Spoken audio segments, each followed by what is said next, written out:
Hello everybody and welcome to Fak'ugesi Online 2020, powered to the pixel. My name is Natalie Baleng and I'm the Fak'ugesi Online host. And today we are bringing you a live stream talk, and the topic of today's talk is People of Play with Eyram TAWIA, building games for education.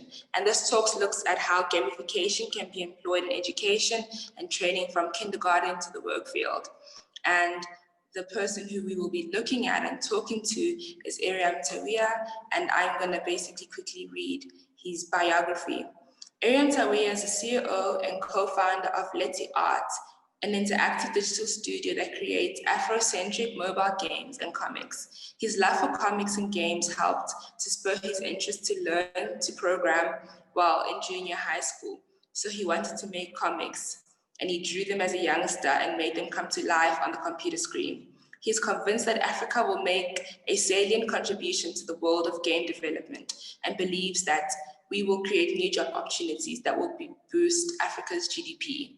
So I would like to start by welcoming Eyram from Ghana. He's all the way in Ghana right now. For everybody listening online, may you please make use of the chat section to ask any questions you have during the talk, and we will get to those in the Q&A later. So, hello, Eyram. Welcome. Thank you, Natalie. And welcome, everyone. I'm really happy and pleased to be here, actually. So I think I'll quickly share my screen, if I have that permission now. Okay. All right. Do you see my screen? Sure. Okay. All right. So welcome, everyone, to the Building Games for Education session. As I was introduced, my name is Eyram TAWIA, and I'm the CEO co-founder of Leti Arts. And today I'm just going to tell you about how we can consciously take advantage of our African situation to build games for educational purposes as well as entertainment, and use Leti Arts as a case study since we been doing that for quite some time.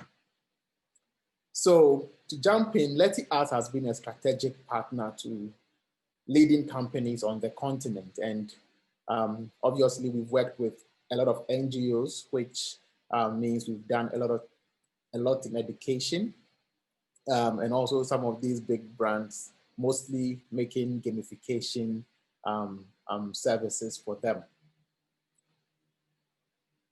So Leti Arts was founded in 2009. We have offices in Ghana and Kenya. The focus has been African interactive content for global audience. And we have a popular franchise called Africa's Legends that we've been building for quite some time and increasing our universe. We are quite prominent in the media. I think BuzzFeed some time back defined Leti as not just the West African gaming industry, like a company in West Africa, but we are the West African gaming industry, and that was a bit cool to motivate us to do more. So this is my beautiful face and my co-founder's face, Wesley, all in the East in Kenya. And together we have over 25 years of experience working with some amazing young talent all on the continent, following our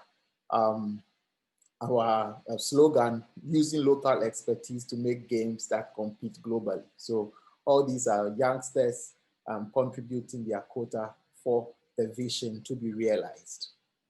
At Leti, we mostly have three pillars: Africa's Legends and Afro Comics, and then we have consulting in the middle. So that is just something small about Leti Arts before we jump into the main topic, which is building games for education. So as I speak, just feel free to put questions in the chat. Then at the end, I will definitely address them. So the question is, how did we get here? Before that, I'm just going to go way back for you to know how I grew up and why I believe that Africa should adopt games in a way to actually educate people more about our culture. So growing up, I was a very happy kid. I had a lot of fantasies, always fantasizing. I wanted to be a lot of things. I wanted to be the first Black to go to the moon. So I read a lot of space books, and my dad also was very supportive. He bought me a lot of space books, and this was between class 1 and primary 3. Then around primary 4, 5, it changed to being the greatest inventor. So I got introduced to remote cars and robots and stuff like that. So my interest went into those kind of things. I was doing more of that. Then about 2 years after that, I wanted to be Superman. I was in love with superheroes right from my childhood. Actually, I learned everything I know now, mostly came from superheroes. I knew everything about Thor, Thor, because he was part of the Avengers, right? And because of his power in Avengers, I read everything, all the boring literature about the Nordic god Thor himself. So that was a good way to teach me about culture. And I've been doing that a lot through superheroes. Captain Planet taught me a lot about the environment, science, and all that. So I know we all grew up with that. And the comics went hand in hand with mostly games. So I was also addicted to games. I actually got fascinated the first time I played games. I actually was introduced to Grand Prix at a very young age. So fast forward to when I started driving, I actually learned how to change the gears using video games, Need for Speed 2. That's what taught me how to drive. So these are all evidence in terms of how games can help in teaching the youngsters.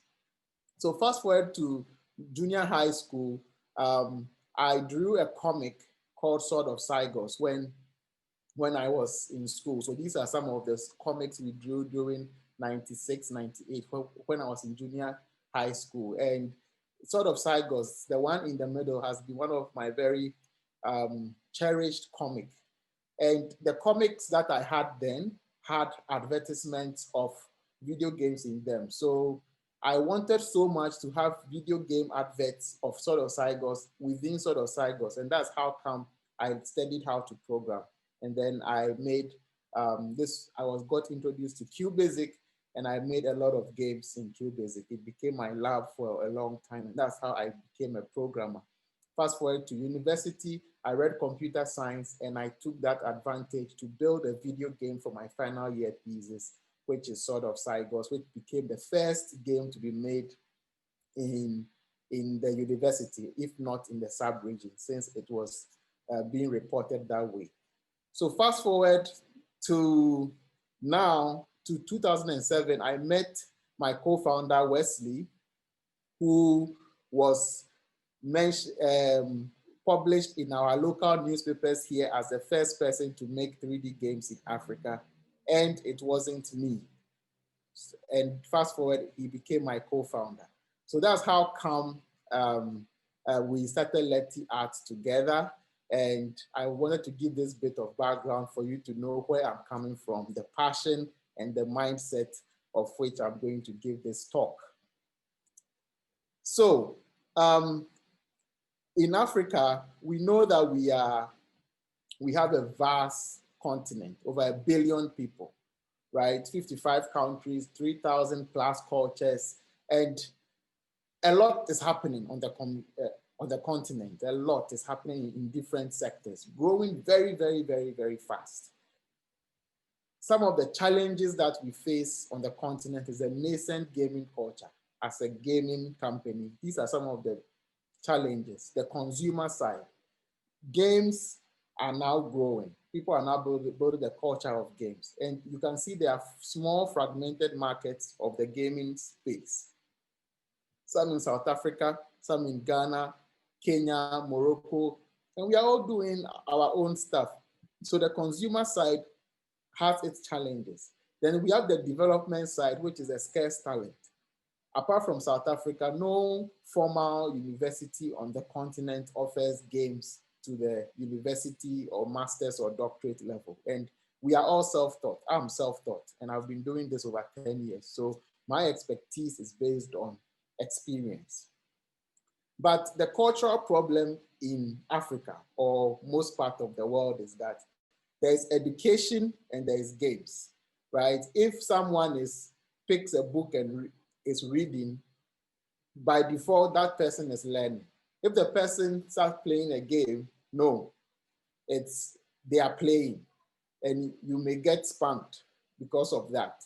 So our approach as Leti was, how can we make games relevant on the continent? Bring education and games together, right? And in doing this, there were a lot of blocks that we had to tackle.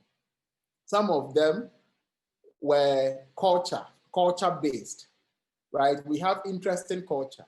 So how can we make that relevant through entertainment and education as well, right? And in games too, it's the only profession that brings extreme arts and extreme science.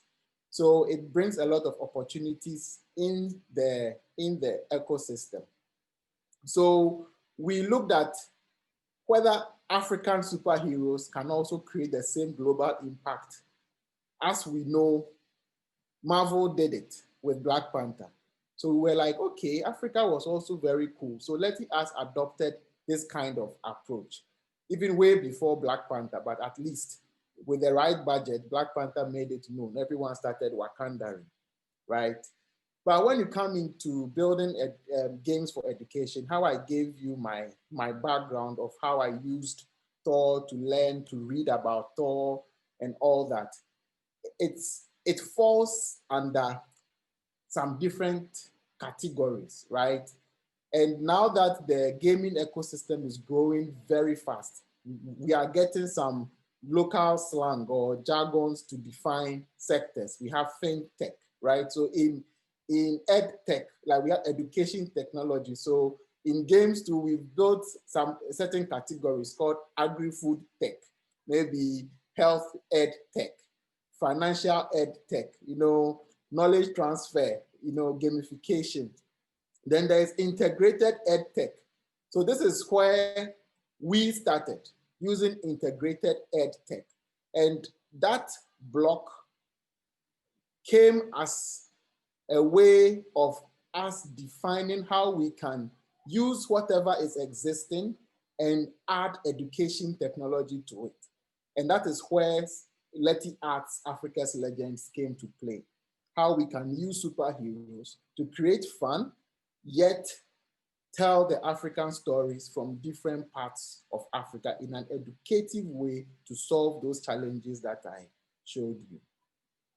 So we gave birth to Africa's Legends, which is a franchise of superheroes coming from different parts of Africa. So Kenya has their heroes, Ghana has its heroes, Anansi Yasantua, South Africa, Shaka Zulu, Mandela, all these characters. Then we have villains as well, because the problems on the continent have to be addressed with villains.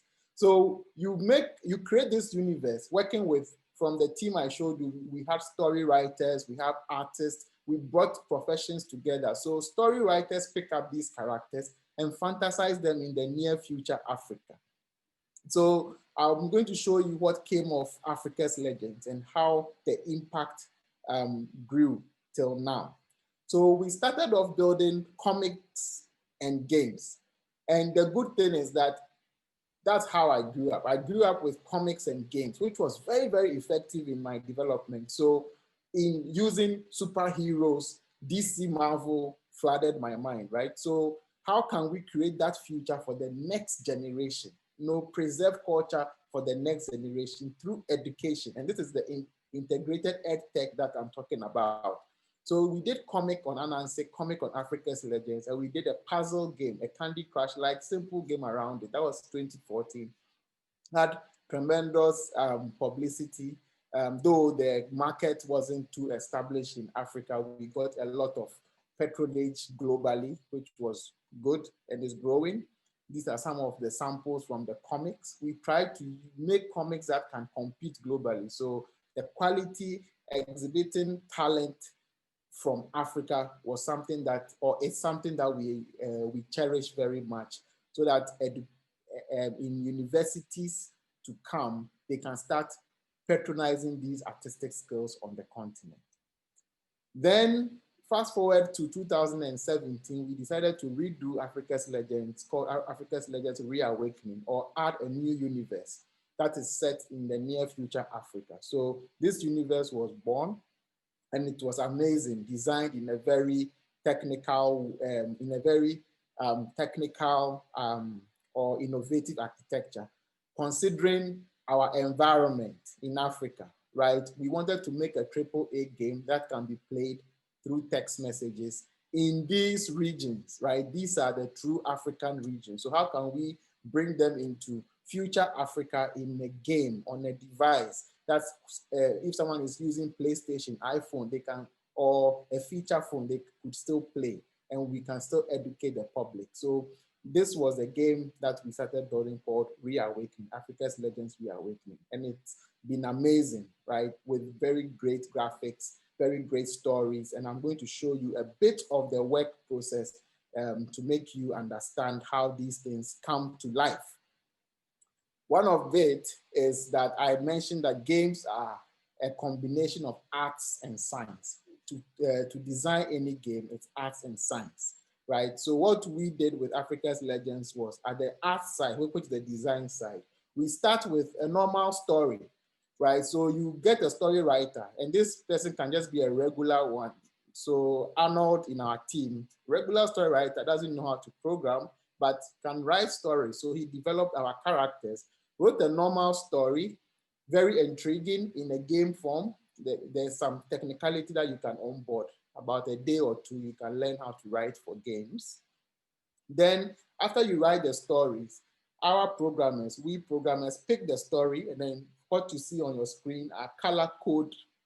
We give color codes to things that happen in the game, like combat, dialogue, diffuse traps. So as we read through the story, we highlight interesting parts of the stories that can fit certain actions and mechanisms within these within the game we are designing.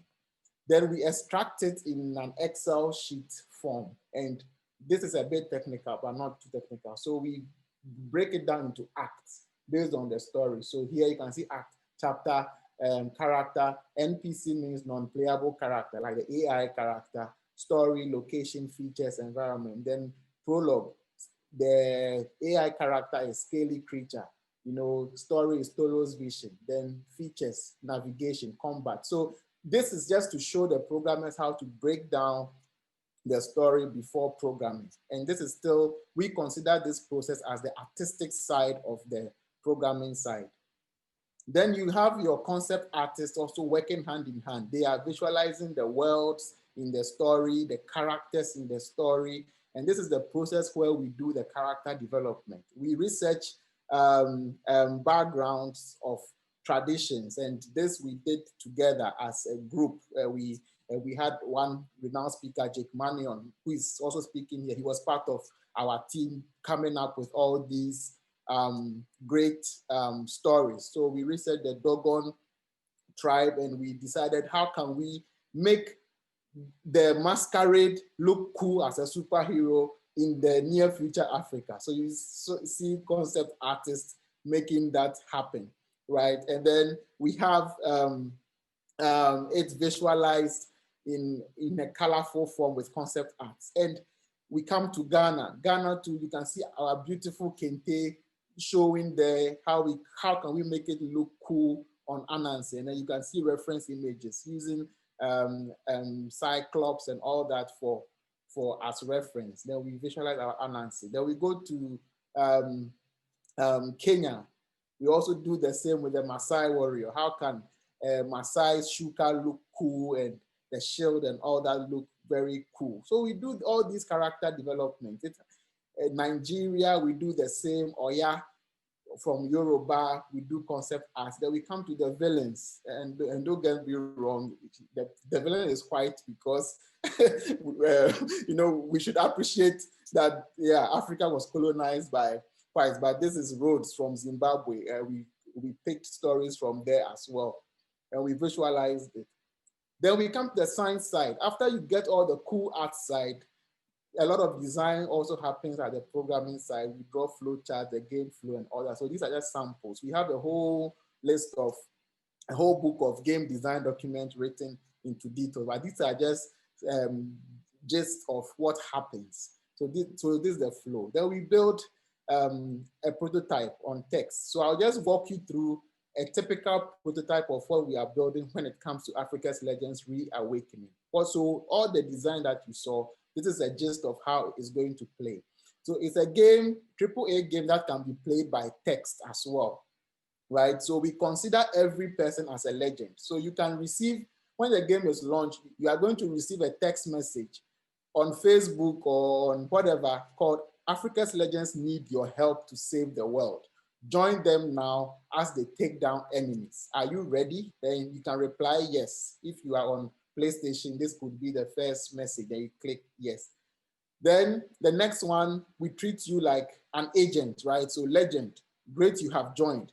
Follow the link for debriefing. Then we take you to a black console where we brief you on what is happening. Welcome, legend. My name is blah, blah, blah, blah, instructions and all that. So it's all part of the game design. Then you can have quest mode, side mission, multiplayer challenge. Then when you take the quest mode, we make you experience the whole Africa Legends universe. And one interesting thing is as you play, we can give you side missions. So we are using this game for educational purposes. So for instance, side missions, because you are a legend, let's say there's a kidnapping in South Africa right now. We will send you an SMS similar to what you saw that, hey, something, though you are playing your mission, we will send you a side mission that Shaka Zulu needs help in South Africa. There has been a gas explosion. Let's use gas explosion. Then we'll show you a picture of the villain. Villain is Natalie. Her level is 100. She is this and that and that. So you can go and now fight. So you can, if her level is higher than yours, you can combine with other friends and you go and fight Natalie from South Africa. So that's how we can plug in issues within the same game and so educate people. So you can put any mission there. You can put an educative chapter. Let's say elections are about happening. We can create a fantasy election disrupting villain. Then the legends will go and save the day, and we use that to educate you. So these are screenshots from the game. So the top is a Facebook Messenger. Below is people using high-end devices. They'll see actual graphics, and then some of the characters are what I've shown there. If this is made public, you can click the link and watch some of the videos.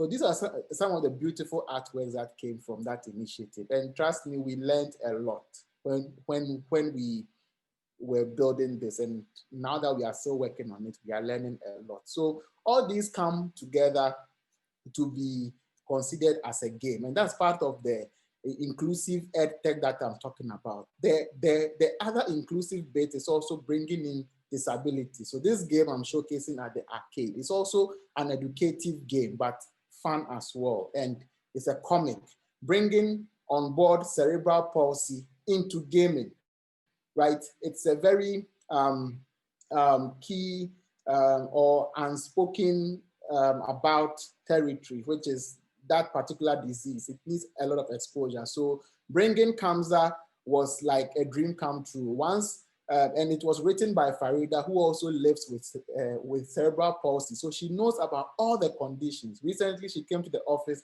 She was walking in a way, and I'm like, what's happening? And she's like, you know, my bones, you know, we age faster than the normal person. So she has to be going to physio and all that. Wow. So we put all these things within the game, right? And in the comic. So this is the integrated ed tech. You can always put technology and storytelling in any situation to make it fun for people to understand. So these are some of the beautiful visuals from Kamza when we talk about cerebral palsy. And it also follows the same process, right? Writer, concept artist, story writing, storyboard, and all this. So imagine a kid growing up from nursery school and you show the kid Kamza. is the kid not going to grow up knowing about cerebral palsy and seeing it that the crutches were cool? These are ways that we want to use education, fantasy to direct education from the continent. And all these concept arts were built by Africans. This is not done outside Africa. So when the child is growing up in nursery school, now my kids, when they see Farida, they're like, hey, uncle, that's Kamza. Then they see the Kamza comic too. They know. So when they grow up, they're like, wow, Kamza, my dad made this. They drew this, you know. So they are growing around it, and it's changing their mindset to see that aliens also attack Africa, not only the White House. So that is a joke I always say. So these are some of the benefits of creating these things and considering it under integrated technology. Then there's also the bit about literature. Whilst we are doing all this, someone has to be documenting. So what I did was I published my first book using my story, and I call it Unfolding Story. I believe that every one of us should be writing our content in a published form and published on Amazon. So we publish our story so that people can start reading. I donated 1,000 pieces across Ghana, and I'm free and I'm open to donate across Africa. So if any school, any organization wants to tell about the games to kids, it's an easy read. So we need to generate this kind of content on the continent. Yes, and a lot more. We put education in everything. This is a quiz game we built called the Hot Seat. And you can see Kofi Annan as a quiz master in there. You can choose your own quiz masters. We have pastors as quiz masters. We have Bible quizzes. And you can see some questions. Who was the first president of Ghana? So all these things are ways to use technology for educational purposes, right? Very, very, very, very interesting. Then we have the major blocks, the organizations that I mentioned to you from the beginning. We build games for them as well. It's also an amazing process. So let's take health ed tech, for example. We've done a lot of work in the health ed tech space, right? And in doing that, when you're working with these organizations, they work with a lot of focus groups. So before you do anything, you need to go and live with the focus group or the target group to understand them. And we all know about human-centered design, right? Designing something for the people, not for yourself. If you design something that you think is cool, you may put it out there, but people are seeing different things. So this is an interesting picture that I normally use. So the focus group bit is very, very, very important when you are designing, before you design a game or any product. You have to make sure that it addresses the target group. And we did that a lot with our partners, especially in EdTech. And this is one of the games that we built with the Web Foundation, sponsored by the Netherlands Embassy, called My Jolly. And this was to address SRHR concerns within teenagers. And I remember us spending time in the village, about 45 minutes drive away from Accra, with teenagers. And we went to the chiefs, the police, we tracked the report, the kids that are molested or sexually harassed as young as 9 years, 8 years, their issues. So we brought all those into this game. And it was an amazing experience when we deployed this game. I'll also talk about the knowledge gap. So before I go on, let me just address the knowledge gaps that we need to address. As much as EdTech is good and gamification is good, there is still knowledge gap on the continent. And I mentioned one, we need universities to teach game development, or we need even to teach basic IT skills. COVID has proven that point a lot. The COVID brought technology, but we still appreciated that there's a gap for people to adapt to that technology. So people don't know how to pay, how to log on. We need to teach basic computer skills. We faced that with the gaming space. When we released this game, we went on radio to announce that, hey, everyone should come and do the field testing failed beta testing of My Jolly. So fine, they had failed beta. They didn't understand beta, but they had failed test. They didn't know. The next day, people came with soccer boots and football to come and play soccer because on they had game, they had failed. Beta, they didn't understand. But that's how much disconnected people are when it comes to the continent. We need a lot of education. So when they came, we were like, oh, it was a game that we wanted you to play. So we now have to train them on the mindset that this is a game before they were able to play. And we also got what we wanted. The same thing we had with Hello Nest. Hello Nest is one beautiful app that we've done with USAID and Japigo from Ghana. And the first one, malaria and pregnancy, what you see here, was deployed to 5,000 student nurses here in Ghana. It was also an amazing product, and we extended it to the in-service nurses. This version is the in-service nurses that we are deploying now. It's actually going to go live sometime this week. Amazing platform that teaches, puts nurses in scenarios, and as they play, we track them, right? So this is how organizations are also using games to impart knowledge and make their processes much, much, much easier. And we've done a couple. This is one we did with Vodafone. We even did this for Vodafone for their orientation purposes, right? They spend so much on training. How can you make it much more recurring? So we do an orientation kind of game. So you can see the customer service. There's a customer there. So if you're an intern, how to serve customers and know more about all the products around Vodafone. And by the end, we can make you even CEO for that day as the rewards. Then this is also an interesting one, kids games. So we are actually working on about 7 kids games now at basic school level. For during this COVID time, the demand has increased more, right? How kids interact. And this game in particular, we've not released yet. The client is in Kenya, but my kids have finished playing the whole game. The counting game, the colors games, everything. They are just 4 and 5 years old. And it's African, it's rich in Africa. So look, the opportunities are wide, and this topic is very wide, but due to time, I'm just going to wrap it up so that I can take your questions. But these are some of the things that I would like to expose to you in this session. And at Letty Arts, we are happy to be doing this, and we are entering into agri-food tech games, fintech games, and a lot of LMSs to requests are coming in, and the SDGs are just amazing. Quality education is something at our core, using innovation, which is 9, providing decent work 8, and then working with all the partners, which is 17. So we really, really want to play in those fields. We have numerous games that small games that you can also see, and a typical team to make a game. Yes, this is one good slide.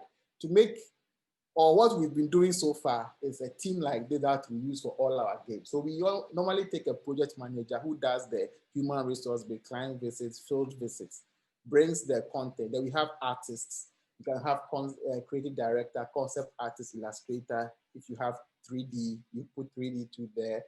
Then programmers, front end, back end, game implementers, designers.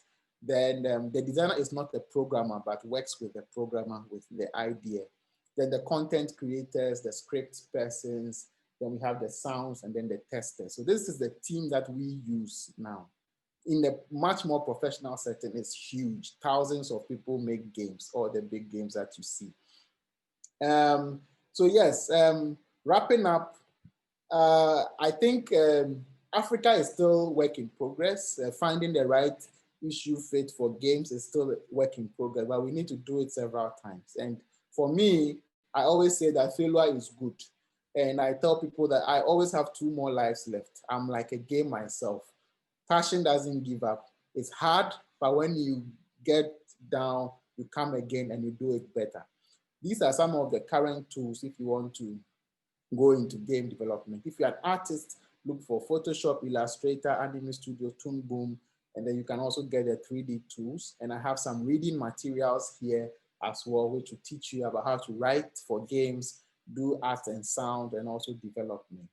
These are some of the game engines that we use. I didn't mention game engines, but in games, games are normal programming tools, but the engines are a set of APIs that talk to the graphics card and other parts of the device directly so that you can leverage on the capability to build interactive things on top of them. And these are some of the cool game engines that you can find.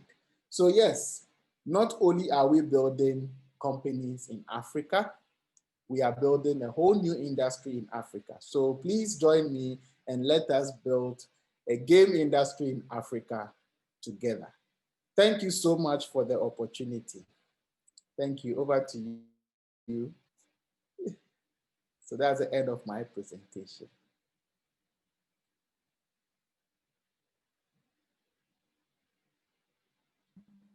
What a lovely, lovely, lovely presentation. This was so inspiring. And I just think that you've been so generous with the information that you shared with us. And I think it kind of goes back to of how your games are educational, but even just the way you presented this, you really shared so much with us. I feel honestly so special to have witnessed this and been a part of this. So if anybody has any questions, I'll be looking in the chat right now. And anybody would like to unmute and ask a question, you may do that since we have quite a small group. But currently, everybody's just super sad. Actually, I do have, in terms of the distributions, do you have most of the games are just easily accessible, or is it the kind of thing where when you develop a game, the link is only shared at the end of every slide, you have a demo access countries or just Ghana? Yes. So let me address that.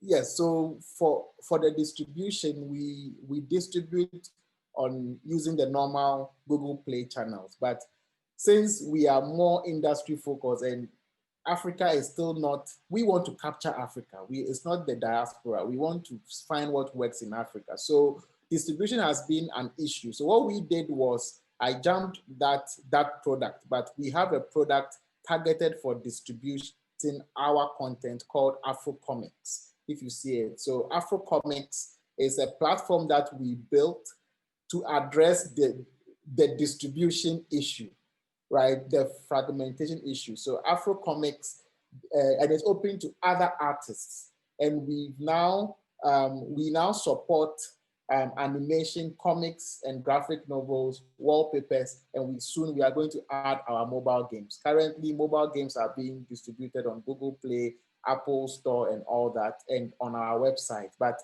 Afro Comics is going to become the container to distribute all these things with time.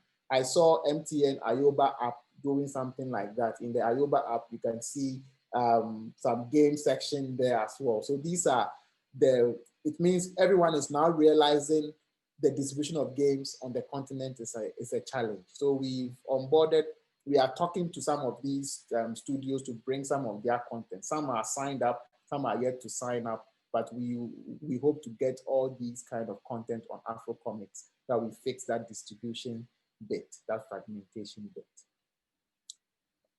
Okay. So I can see some questions here. I don't know if Natalie will read them or I should read them and answer them. You can read them if you feel free. Okay, just a minute. Let me just show you some videos will be playing in my, at the background. You can see some of the cool games. Some games are ours, some are not ours, but at least my background should look cool as I answer the questions.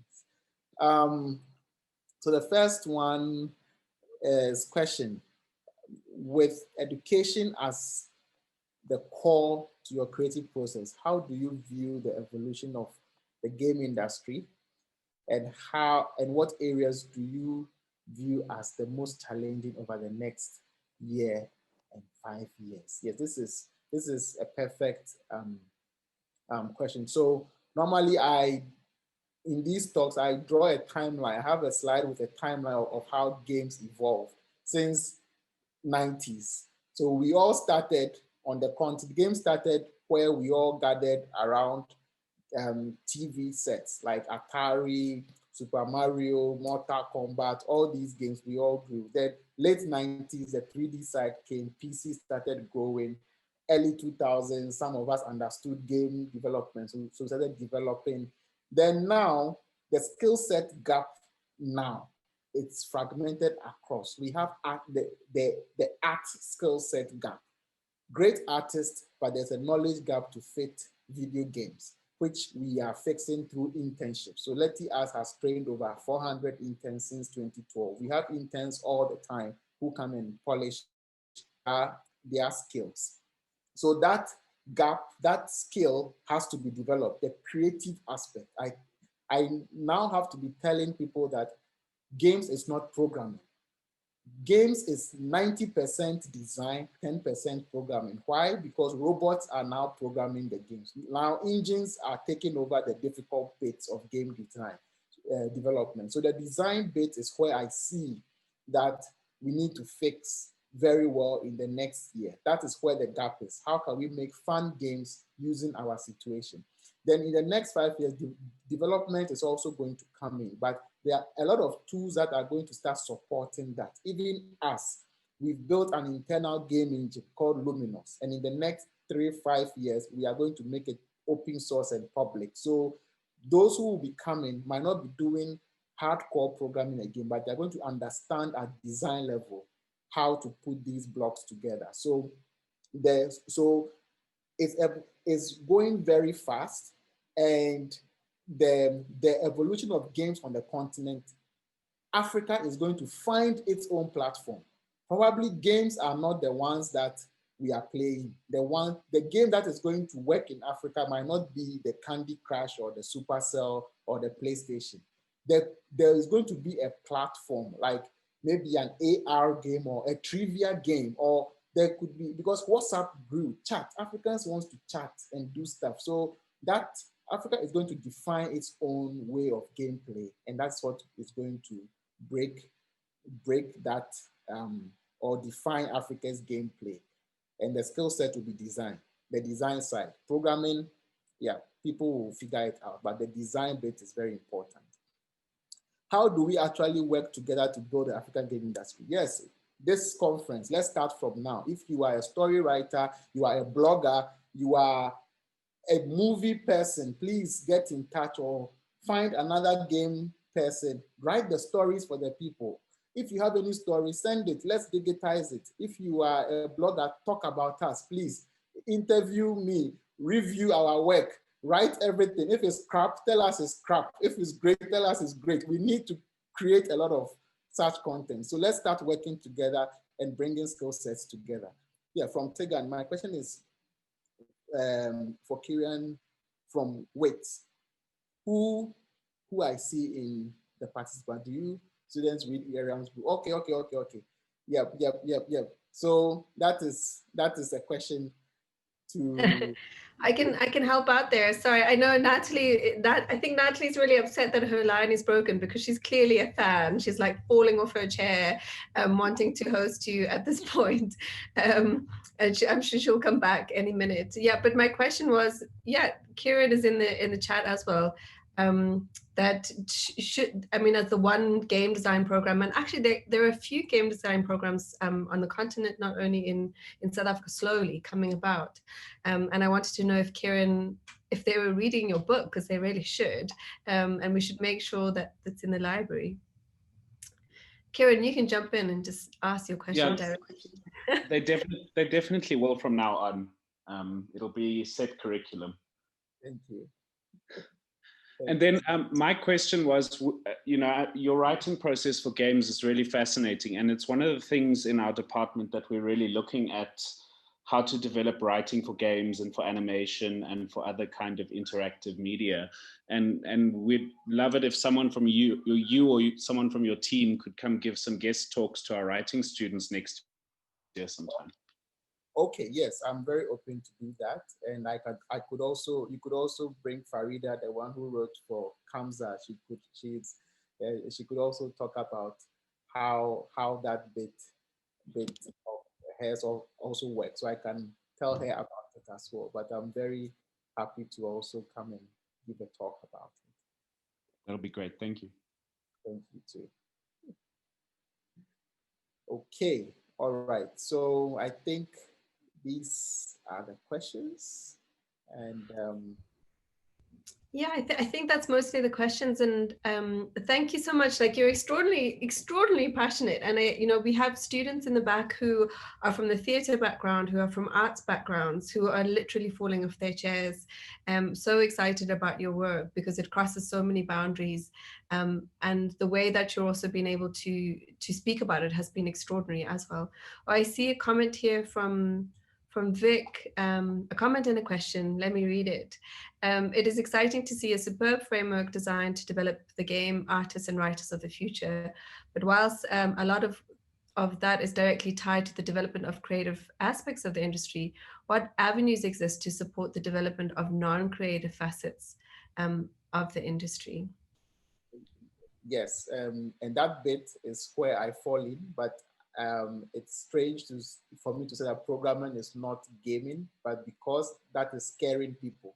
When you hear games and you hear programming, they shy away. That's not my thing. So we want to use the creative ways to onboard people into the programming. When you are a writer and you join the team and you see a gig writing software and the gig is able to transform your story into something working, you might not be the one to program, but you may encourage your son or your partner to come in and take a computer science course in the future. So we have a curriculum. I think I just started teaching game design with some of the universities. I made my own form of curriculum, broke it into arts and science. And it's amazing how my approach of onboarding people, I took it from how I've onboarded people in the internship program. So a programmer automatically becomes a creative person before learning how to code. I tell people games play on paper before you touch the code. So once you design on paper, everyone understands what you're about doing, then you can now start programming. So there is a framework for the non-creative guys to also take interest in STEM. I feel that there's too much focus on STEM, which is stigmatizing the arts. So, I'm a STEM child, I'm a STEM child. So as much as we want STEM, we have to use STEAM, creative ways. Africa is more artistic than technical. So we have to have a way to onboard the creative majority into the technical bit. It might not happen in our generation, but it is happening very fast. And that is the way I bring on board. I onboard people into programming. I bring the exciting bit and put them into programming. Yes, like project managers, definitely. My project managers become game designers, become requirement planners. So as they are planning our projects, they understand the whole process and they also feel part of the design process. So that is how we make it. Yeah. Thank you very much. Okay. Sure. I have one last comment, and then I think Natalie would be so honored to close, so she's going to go really try. And my last comment was for Julian as well as for you, and I think Vic also knows this, is that one of the things that we're wanting to do is actually talk a little bit about the environment in which the gaming industry is growing out of the continent, and I think Eyram, what makes your approach so incredibly innovative and so incredibly exciting is that you understand that new solutions and new ways of doing and making will come out of the continent, and kind of then start performing it and building it, and that's really exciting to see. I just wanted to say that tomorrow, and this is me being the festival director, tomorrow there's a session in the evening. It'll be at 7 o'clock at Central African time, in which we're really hoping that a lot of people will come together to actually look at that and discuss that, and actually specifically look at how our governments are regulating and also building policy around game development and sales, and audience development. So Julian and Eyram, I really hope that you're there with us tomorrow. I know hopefully Vic will be there too. Natalie, I can hand over to you now, unless there's another question. Okay, so for Kirian. Yes, okay, definitely. That will be, we can arrange and discuss, yeah, sometime. My mail is there, eyram@letias.com. So once we connect, we can discuss. Thank you so much, Eyram. I think you just inspired so many of us. Or me personally, I feel super inspired.